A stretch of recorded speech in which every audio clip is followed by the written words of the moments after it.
The river had always been a place of both beauty and danger, carving its way through the valley with a power that seemed eternal. But that evening its waters surged higher, angrier, as though the sky itself had commanded the current to rise and swallow anything in its path. She had gone down to the bank, her bare feet slipping against the muddy ground, her mind too full of grief and thoughts she could not contain. And before she knew it, the river had seized her. One moment she stood watching the storm-colored surface. The next she was under, the current dragging her down, spinning her in circles, stealing the breath from her chest. She fought, she clawed at the air. At the water, heard screams breaking into bubbles. Her body tossed like a branch. Fear spread through her veins like fire until all she could think was that this was the end. But then, through the roar of the water and her own panicked cries, came a sound, a deep voice calling her name, commanding the storm, cutting through the chaos. She tried to lift her head, gasping, coughing, and there he was in the bank at first, then plunging into the river without a moment's hesitation, his hat flying from his head, his boots sinking as he forced his way through the furious current. He was strong, the kind of strong built not in words but in long years of working the land, of lifting, carrying, enduring.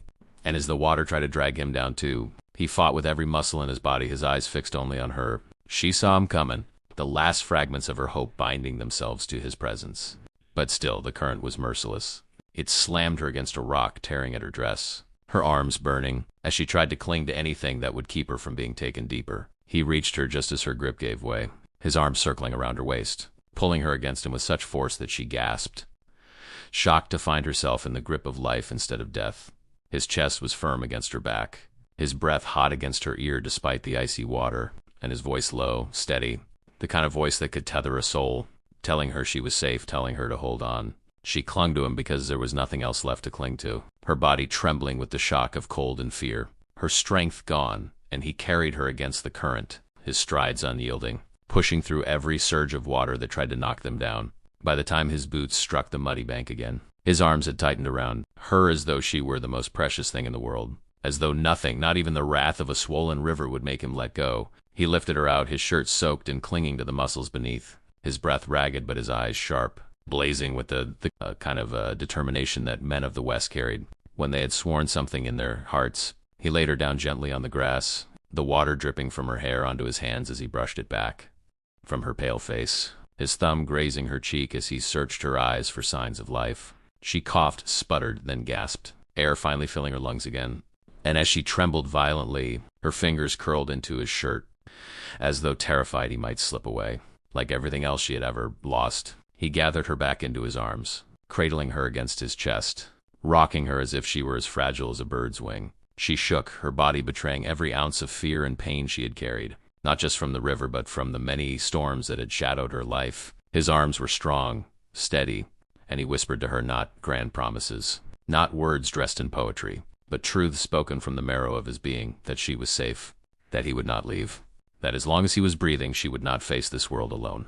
Her tears mingled with the droplets on her cheeks, her sobs muffled against his chest, and slowly, very slowly, the tremors in her body began to fade beneath the warmth of his embrace. She looked up at him then, really looked at him, seeing not just the cowboy who had pulled her from the river, but the man who had chosen her life above his own safety, who had fought against a raging current, simply because he could not imagine letting her slip away. Something unspoken passed between them in that moment, something stronger than words, forged in the clash between death and survival, and she knew that this heartbeat against her ear was not just comfort but a vow. Around them the world was still wild, the river thundered on, the sky still hung heavy with clouds, and the earth smelled of rain and struggle, but within the circle of his arms there was peace. He leaned his forehead against hers, his voice rough but steady as he whispered, "I've got you. I'll always have you." And she believed him, not because she wanted to, but because of the truth of it. It was carved into the strength of his hold, into the certainty in his eyes. She pressed her hand to his chest, feeling the solid thrum of his heartbeat, the rhythm that had carried her out of the river, and she closed her eyes, letting the warmth sink into her bones, letting herself, for the first time in a long time, feel safe. He held her until her shivering eased, until her breath matched his, steady and calm, until the fear that had nearly drowned her became nothing more than a shadow compared to the light of his presence. The river might have tried to claim her, but the cowboy had reclaimed her, and from that day forward, she would never look at its waters the same way. She would remember that sometimes, even when you think you are lost, someone will dive into the storm after you, someone who will not rest until you are safe in their arms.